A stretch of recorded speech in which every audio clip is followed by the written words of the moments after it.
There is a mystery that echoes through the ages, a mystery veiled in the smoke of Mount Olympus, hidden in myth and prophecy, but more real than we have dared to imagine.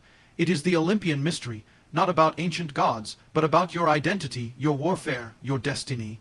You were not born for mediocrity. You were not called to be a spectator. You were fashioned in the secret place by the hand of the Almighty, to run a race that shakes the heavens, to train for a crown that never fades, and to stand on the battlefield where gods fall and destinies rise. You were born into a cosmic arena, not a stadium of dust and mortar, but an arena carved into the very fabric of eternity. This life is not random, and your existence is not an accident. You were not dropped into time by chance. You were placed here by divine appointment, in the middle of a war that stretches beyond time, nations, and galaxies. Before your first breath, the author of all existence wrote your name into the scroll of destiny. He knew the battles you would face, the fire you would walk through, the scars you would bear. You were born into a battlefield disguised as a world, into a race that tests your faith, your endurance, your courage, and your love. The ancient Olympians ran before crowds of people, but you run before the eyes of heaven. The witnesses are not just spectators. They are saints and angels cheering you on. Abraham is watching. Esther is watching. Paul, Peter, Deborah, Elijah, they are all leaning in, urging you to run your race. You may feel unseen by the world, but you are seen by eternity. You are not merely surviving. You are contending for purpose, for righteousness, for souls. Every decision you make echoes in the spiritual realm. Every step you take in obedience shifts something in the atmosphere. Every time you get up after falling, the darkness loses ground. You were not born into a playground. You were born into a proving ground. You are a warrior in training, an athlete of the spirit, a soldier in the ranks of the king. The arena may look like your daily life, your job, your family, your battles with temptation. But make no mistake, it is cosmic in scope.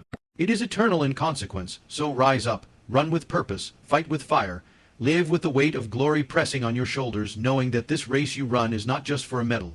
It is for a crown that will never fade, and a kingdom that will never fall. The flame of Olympia burned on altars of stone, carried by runners across mountains and cities, igniting the pride of nations. But the true flame, the eternal unquenchable fire, was never in Greece.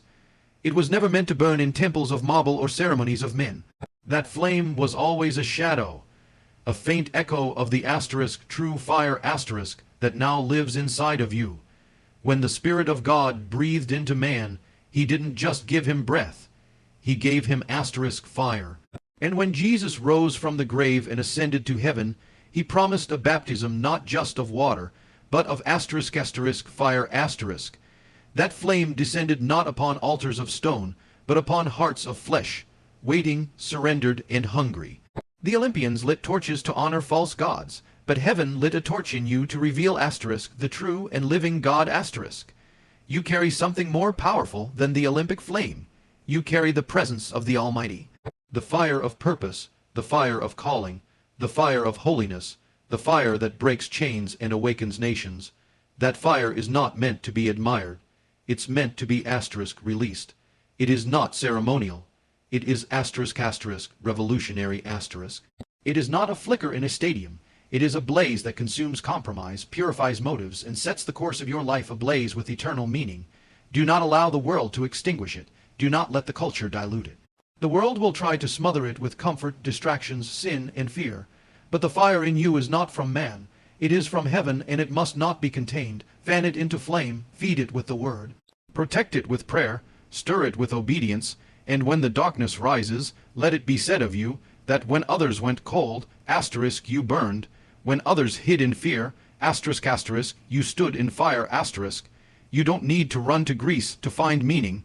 You don't need an altar of stone to find power. The flame is not out there, it is asterisk in you asterisk, and the world is waiting, not to see a torch pass from hand to hand, but to see a life set ablaze by the Spirit of the living God. You were born to asterisk carry the fire, so asterisk asterisk burn asterisk child of God, burn with love, burn with truth, burn with courage, burn with the flame that will never die. The gods are not dead, but they asterisk are falling asterisk. The ancient idols of Olympus, Zeus, Athena, Ares, Aphrodite, once ruled over minds and empires.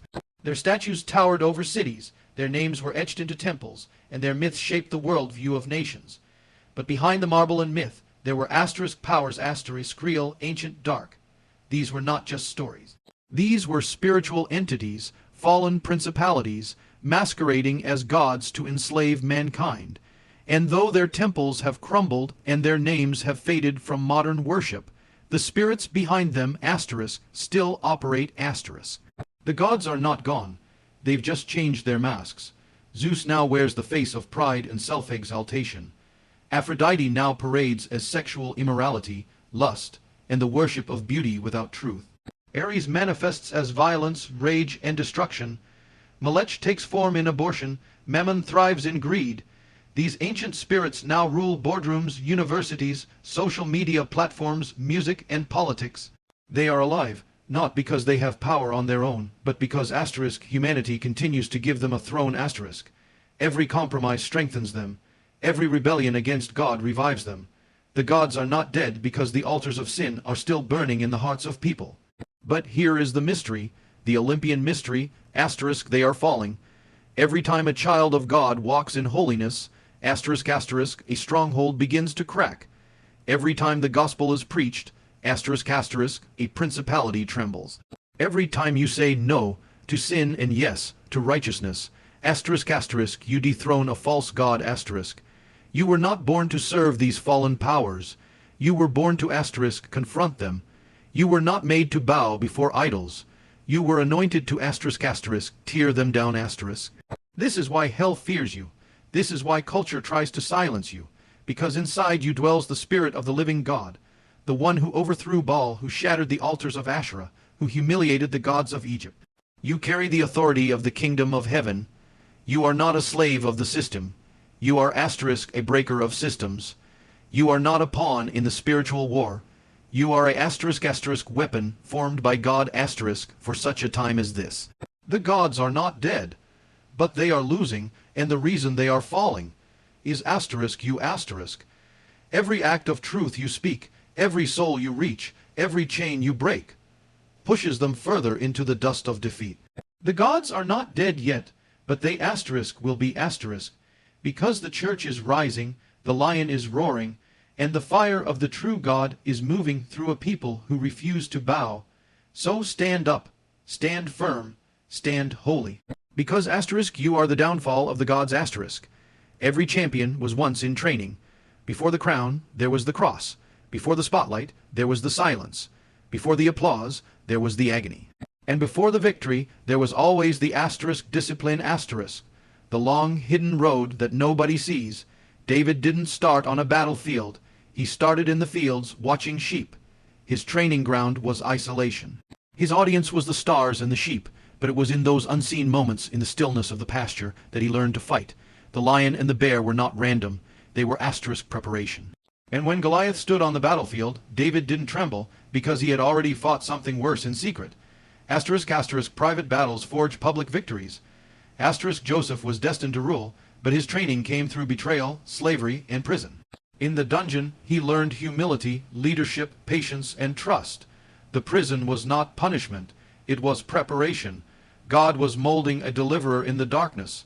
The very chains that confined him became the tools that shaped his destiny. Even Jesus, the Son of God, spent 30 years in obscurity for a 3-year ministry. He was trained in silence, in surrender, in obedience, and the scripture says he learned obedience through what he suffered. If the King of Kings embraced training, how much more should we? The Olympians of old did not become champions overnight. They subjected their bodies to intense discipline, rigid routines, and tireless perseverance.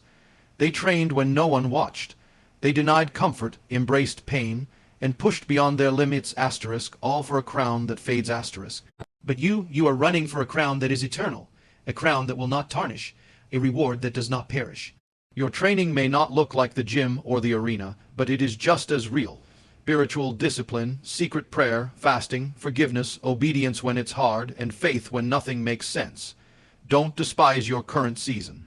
The frustration, the delay, the difficulty, they are not signs of failure, they are signs of formation . You are in God's training ground, being forged like steel in the fire. Champions are not born on the podium, they are born in the wilderness, in the cave, in the pain of process. You may feel overlooked, but heaven sees you. You may feel weak, but God is making you strong. Every trial is building your endurance. Every test is shaping your character. Every setback is setting you up for a future you can't yet see. Do not rush the process. Do not seek the crown without the cross. The weight you carry today is preparing you for the glory you will carry tomorrow. So press in, train hard, stay faithful. Because when the moment of destiny arrives, when your Goliath stands in front of you, when the call of God summons you forward, you will not flinch. You will rise not as a novice, but as a champion who has been trained by the hand of God himself. The pain has purpose. The process is prophetic. The struggle is sacred, because every true champion was once in training. The crown is not for the talented. It is not for the flashy, the fast, or the favored. It is not for those who start strong and then fade in the fire. The crown the eternal, imperishable crown is for the finishers. Heaven does not reward potential. It rewards perseverance. The crown is not placed on the heads of those who ran for a while, or believed for a season, or worshipped when it was easy. The crown belongs to those who endure to the end those who refused to quit, those who stood when others fell, those who walked through the fire and came out praising. In the book of Revelation, Jesus speaks to the church, not saying to the one who starts, but to the one who overcomes. Paul, nearing the end of his life, didn't boast in his revelations or his miracles. He declared, I have fought the good fight, I have finished the race, I have kept the faith. Now there is laid up for me a crown of righteousness. Why? Because finishing is everything . There will be days you want to give up. There will be moments when the warfare is intense, when the silence of God is loud, when the path seems dark and your strength is gone. But remember it's not the fastest who win this race, it's the faithful.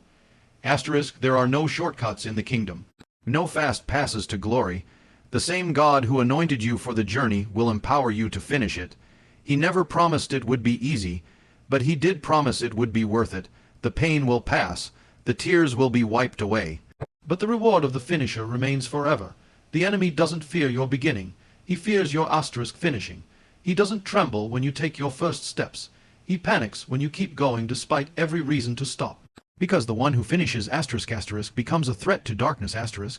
Your endurance testifies to God's power. Your faithfulness reveals God's glory. And finishing doesn't mean you didn't fall. It means you got back up . It means you refused to let failure define you. It means you pressed through the disappointment, the delay, the discouragement, and kept walking toward the high call of God in Christ Jesus. So don't let the crown slip from your vision. Don't let the pressure of the present steal the promise of eternity. Lift your eyes, strengthen your knees, tighten your grip. This is not the time to slow down. This is the hour to press in, because the trumpet is about to sound. The scrolls are about to be unrolled, and the king is about to place crowns on the heads of those who finished. Not perfectly, but faithfully. The world crowns the gifted. Heaven crowns the faithful .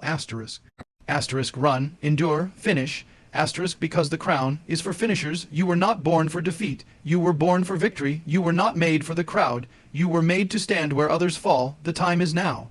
The race is on. The trumpet is sounding. Step into the mystery. Embrace your calling and run, like an Olympian of heaven.